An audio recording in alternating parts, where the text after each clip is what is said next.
నీ దేహం దేవునికై వినియోగిస్తే, నీ ప్రాణం ప్రభునికై పణముగా పెడితే, నీ దేహం దేవునికై వినియోగిస్తే, నీ ప్రాణం ప్రభునికై పణముగా పెడితే, మన్నైన నీ దేహం మహిమగా మారును. అంతరిక్షమే దానికి అడ్డు తొలగిపోవును. మన్నైన నీ దేహం మహిమగా మారును.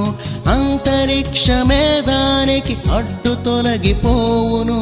పుట్టి తెలుసుకున్నావే లోకముందని, మరణిస్తే తెలుస్తుంది మరో లోకముందని. పుట్టి తెలుసుకున్నావే లోకముందని, మరణిస్తే తెలుస్తోంది మరో లోకముందని. తెలుసుకో ఈ నిజాన్ని, నీ మృత్యు వెనుకే ఉంది మిస్టరీ. దైవ గ్రంథం తెలిపింది దాని హిస్టరీ.